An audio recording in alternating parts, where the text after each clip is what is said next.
Mitra, lots happening in the world right now. We're in mid-June. We have the ICE situations and the ICE riots happening. We have the Israel and the Iran conflict happening. We know a lot of our audience is impacted by these things, and there are strong emotions that are coming up for a lot of people. Um, and the strong emotions doesn't always have to be sadness, grief, anger per se. There are some people who are the strong emotions are that they are very happy about what's happening, excited about what's happening. I know that you're experiencing a lot as well. And so I'm curious to understand about how you are working towards neutrality through all of this. I have a lot of experience, unfortunately. It's not my first rodeo. I've gone through revolution and war and have felt a lot of emotions that might be new for many people. What I know, Ben, and I do have strong emotions, you're right, because as I shared with you, one of my gifts is that I feel the collective pain. That's why I'm a good advisor. That's why I'm a good teacher, because I can connect at a very deep level to the pain of people. But here's the thing. My heart does not ask for passport when it lets people in. Doesn't ask their nationality, doesn't ask about their religion, their culture group, even their philosophy and ideology and political views. It just lets everybody in. And right now, as I shared with you, it is very, very difficult to hold all of this in me. The way I'm holding it, the way I'm dealing with it is I take it to a much, much bigger picture. First of all, I really acknowledge, I literally started journaling about this. I acknowledge that politically, I do not have any idea what is happening. Even if I watch everything all the time, I understand the world of politics is the world that I cannot fathom, so I do not even go there. So between international, national, I go personal. And that really, really helps me when I do that. I go to a place that allows me to feel myself, feel my own emotions, and say to myself, am I feeling okay? How am I doing? What about this country called Mitra? What about this country called me? How am I feeling? Because if I'm not feeling really well because of me, not just because of what's going on, that means that I'm not in my balanced state. That means that I am also contributing towards the pain and the suffering or even celebration, as you made the comment about it, of other people, whether it be appropriate or inappropriate, right or wrong. So I don't know. I really don't know. And that acknowledgement is so liberating for me. When I say, Ben, I do not have any idea what's going on. When I know that behind closed doors, there are politics that is beyond my comprehension or beyond my consciousness, because there are worlds that I do not connect to at the energetic level. So that acknowledgement liberates me. When I'm liberated, I stand at my own well-being and I ask, how am I feeling? What's going on in me? Because most of what people believe, and I know this is a very long answer, but please bear with me because I hear a lot of people speak. I have relatives back home in Iran. I have clients and students in Israel. I hear a lot of views of other clients and students that they express to me personally. And I stand there and I say, how do I feel? How do I feel? Am I feeling some kind of well-being? Am I in my energetically in my heart space? Am I in my love space? Can I love all the people that are affected in this end, in that end, in my corner, in the other corner, my people, your people, which I never understood the differentiation. That's what we were talking about. Honestly, that's one thing I never understood. I think people are people. If you believe in unity, then we're all one. Okay, some of us live here and some of us look like that, but we are all really, truly, I mean it in my bones, feel the same with them. So the long winded answer is that when I independently connect to myself without the views and influences of people who have reasons to do what they do, then I go to my well being. And in there, Ben, there is nothing but yearning for connection and love. Yeah. When you brought up a key question, which is how am I feeling? And just before this conversation, I asked you about your clients. What are your clients going through right now? And you told me that there's a lot of divisiveness. Some of them are devastated about what's happening. Some of them are ecstatic. And I asked, what are you doing with them? And you said you're moving them to neutrality. I'm like, why? What is the incentive for them? And you mentioned that they're feeling their life in general, their inner space and their life, they're not feeling good. They're feeling stress, anxiety, their relationships are strained. And so I thought that was really interesting. Um, I mean, if we take aside the external events, Mhm, take aside what is happening, and we just ask ourselves, how am I feeling as I'm experiencing this? Let's say I'm someone who is pro Israel. I'm very happy about what's happening mhm, with the situation between Iran and Israel. And I also noticed that I am experiencing some changes in my own inner space and in my relationships. mhm. That's an interesting point of reflection. Can you talk a little bit more about that? Yeah. Yeah, the only thing that doesn't lie to us is our own state of being. What am I feeling? Because as you know, I always say we do what we do. We want what we want. We desire or go towards something because we want to feel good. Those havings and doings are only a tool to get us to that feeling that we're desiring. And if I am not feeling good, I always ask, are you feeling okay? Are you good? And if people say yes, and sometimes it's so interesting. We're so childlike. I love it. So I ask someone, "Are you feeling good?" They say, "Yeah, I am. I actually am. I'm feeling good." And the more they explain, the less I believe them. And Yeah. I smile, and they say, "What's so funny?" I said, "The fact that you answered like this. I mean, if I'm in a good space and you say, Mitra, how are you?' And I say, "Oh, I'm good," and that's it. It suffices to say I'm good.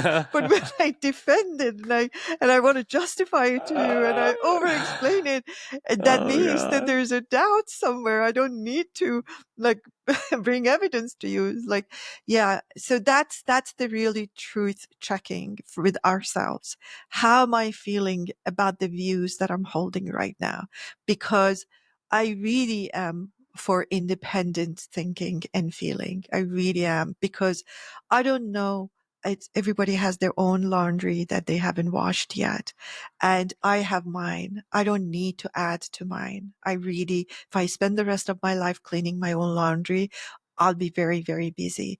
I don't need to add somebody else's opinions and attitudes and strategies that are all laundries that need to be cleaned to be added to mine. So that's why neutrality. I invite them to the neutral place if they tell me that they're not feeling well.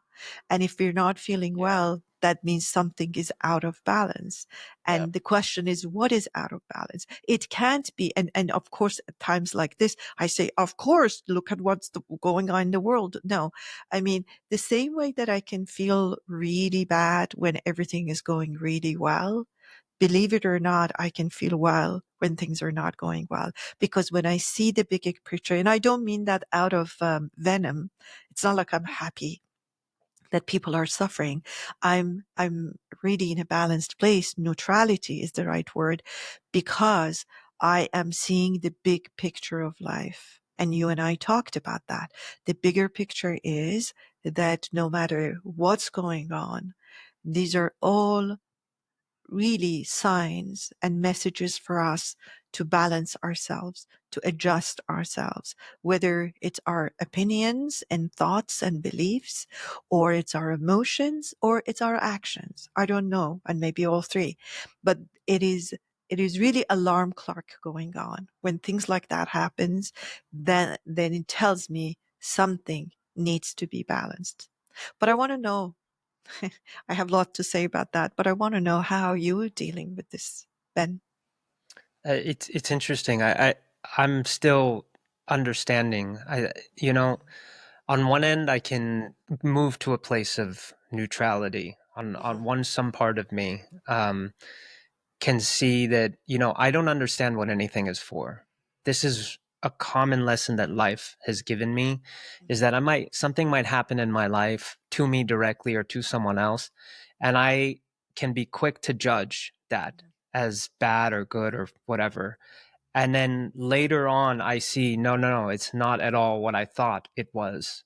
And it's served a purpose far greater than what I could have ever anticipated. mhm, So life has time and time again showed me who am I to judge what this is for and whether this is actually good or bad. Some part of me, a big part of me holds that. mhm, And a big part of me finds peace in believing, whether it's true or not, that everything is somehow serving some higher purpose in the long run. And then there's two other parts of me. mhm. There's the part of me that is my shadow side, Wow. that wants to feel that anger, wants to, the idea of um, vengeance or punishment is something that this part of me um, resonates with. And then yet another part of me who feels very sad about what is Mhm, happening. My journey is, and I think our journey collectively is to become whole not only within ourselves but collectively, and whole in our minds.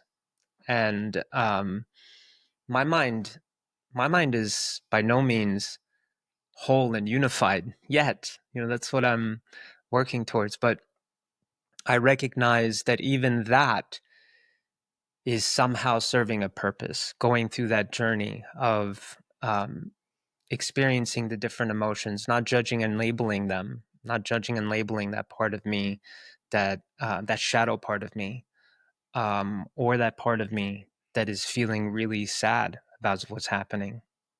In my heart, I feel, we talked about it, I feel a heaviness because they have something to show me, to teach me. And so all of that helps me to stay in neutrality and not be overwhelmed by any one mhm. of the emotions that are happening, to acknowledge them, to feel them, but not be overtaken by them. Yeah, Yeah. beautifully put. Beautifully put. Yeah, the shadow side. And that's exactly why I want to go to the neutral place, because the shadow side, or the sad side, they do not have a lot of say in the neutral space. In a neutral space, I have access to a view that is far more collective, and it's the bigger picture, it's the zooming out of life, and that allows us to see a picture that it's both healing and connecting. It's very hard to have an enemy in that space. I don't even understand, honestly, the concept of enemy. I understand it, like politically, but and geographically, but or financially, but I don't understand it energetically. And that becomes the place that I can actually connect to my energy. But even when I am in, and we are in our, as you called it beautifully, in our shadow sides, the one that wants to take revenge, that there's a bad and good. And I'm glad this group or that person is hurting. And I hope that this one also experienced some hurt. When we are in that shadow side and we're watching people at least saying that and experiencing that, or when we are in our sad side, these are difficult times, very difficult times. And it's important to remember that we have the capacity to hold them in order to get to a place of neutrality and hopefully love. We were made for times like this. I keep reminding myself, and from there I remind others, I was made for times like this. There is a reason that I am alive in 2025, experiencing what I'm experiencing. There is a reason that I came from where I came from. There's a reason that I live where I live. And I have to trust that, and I have to really build my life around that, that I am capable, I have capacity. Maybe I can't connect to it right now, but I know it's there. And that is really helpful on a day to day basis. I mean, we talked energetically and philosophically, but what do I do every day? I wake up and I think, oh, I mean, if I sleep, I told you in my sleep, I see the pain. I see the people suffering. I see children crying. I see mothers worried about their children. So these are hard scenes to wake up to. But then I say, okay, I know I'm capable. I know there's a reason I'm alive today. And it really helps me to know that there is capacity for it somewhere that I can find. And also there's a place of neutrality that I know I can hold this and know how to be and what to do. Yeah. So when you're with one of your clients, let's say one of them feels very strongly, let's just say they're feeling very strongly about what is happening between Israel and Iran. Um, and they're also, you're observing that they're not at peace within themselves. What's your process with them? I mean, do you ask them to take inventory of their life and how they're feeling? And if you do, what do you ask them to take inventory of? Hmm. No. Um, and then how do you guide them to neutrality? Hmm. First of all, where am I doing that? That's the best question. Because if I'm not in my neutral place, if I'm not in my um, love place, it's very hard to help anyone. That is another gift that I have. I go in service. I call them my S's. One of them is service. And when I go in service, I'm already in my neutral place. It's really interesting when you go beyond yourself and into service mentality, things adjust and balance themselves automatically. I don't need to do anything. I wish I could live in that space, Ben. I always say, if I can show up in my own life the way I show up in sessions with my clients and students, I will be golden, but I'm not. So I'm in space that it's balanced. I don't get provoked by their ideas if they're against mine. I don't get provoked by their untruth if I feel that's the case. So that's the main place to be. And from there, I don't even have a complete strategy. I just ask them, can you repeat what you just said? And they repeat it. I say, now put your hand on your heart. Are you feeling good about that? They have the best Oh, tools wow. within them. Yeah. I don't need to say. And they say, well, what do you mean? I said, no, no, shh, don't say anything. Do you feel good? They say, of course not. I said, okay, why do you think you don't feel good? It's because what's happening in the world. I said, no, no, no, let's just leave the world outside alone. How do you feel inside of you when you hold hatred? Whoever it's for. I mean, I can understand disagreement. There are people that I really disagree with in life, but hatred is a very difficult place to be in. Very difficult. It's like the fire that burns you before it burns anybody else. Mm-hmm. And that's where I start. It's very simple process. It's not that complicated. And now I say, okay, take your attention. Who do you love? They say like love, love, love, my dog or my child or my lover. It's okay. Just talk about them. And now put your hand on your heart. How do you Oh, feel? interesting. You provide that contrast. So Exactly. that's really powerful. I do that a lot for myself is I always want to, like, if I'm in a state that doesn't feel right, I just feel like I'm absorbed. I think of something that is the opposite of that state. So I might think of my time with Marley, my dog, or the Yes. state of love that I've experienced, and then I really feel the contrast, and that it's helpful. It, Yes. it helps me to recognize sometimes when I'm absorbed in a lower vibration state. Yeah, Yes.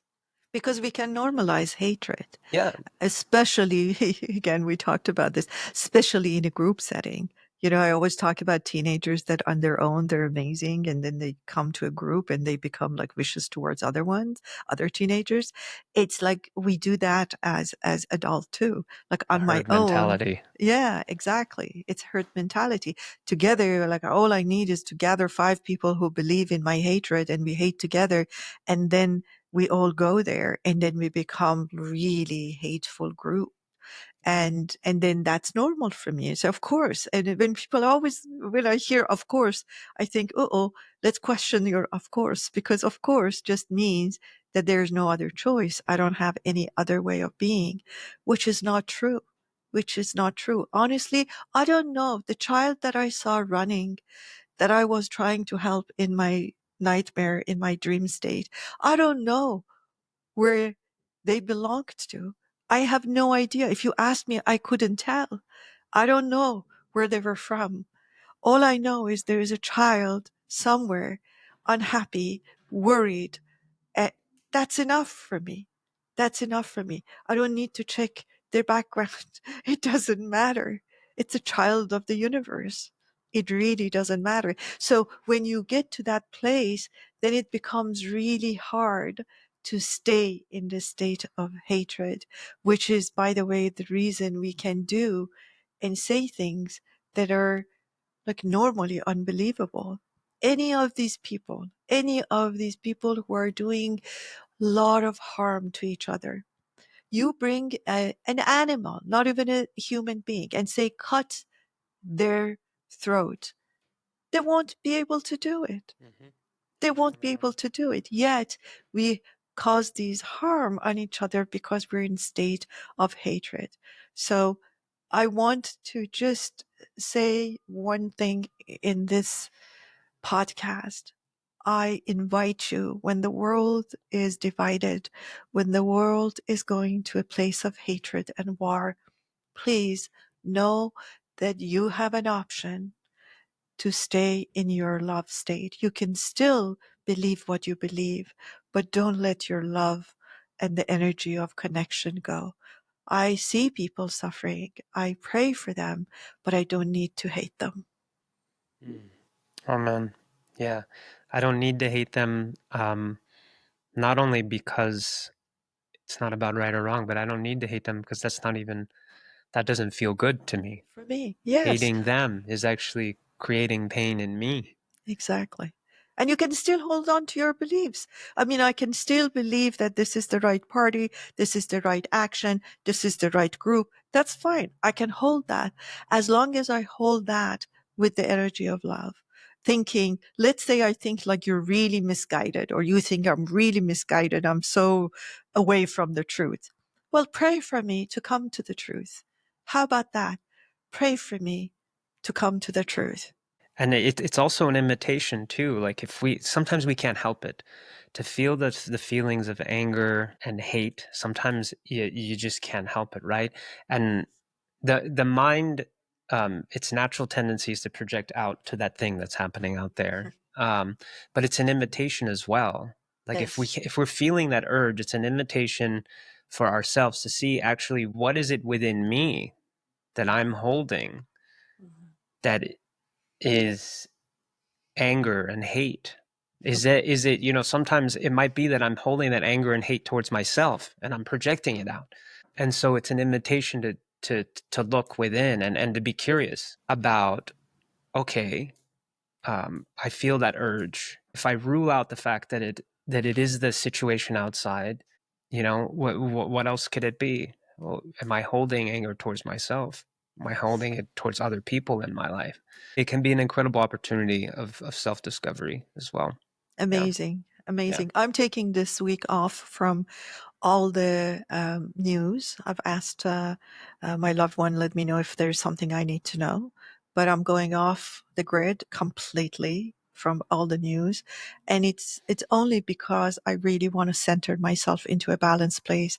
I want to be there, sit there, and in my prayers, meditation, whatever you call it, hold the world and see the world in peace, see the world as a place that we all want to live in, that we don't need to protect ourselves so severely from each other. And we can still have our own beliefs. I mean, you can always, and that's beautiful. That's what diversity is. But diversity is very different than animosity. Diversity I can fathom, I can digest.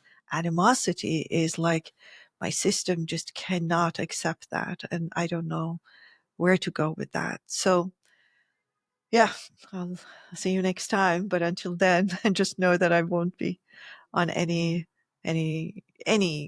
I don't want to just know what's going on. I want to know what's going on inside of me. Yeah.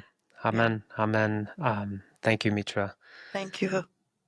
Until next time, and Stay balanced. stay balanced, and let us know what you all think about what we're sharing here. We'd love to hear from you. Thank you so much for tuning in today.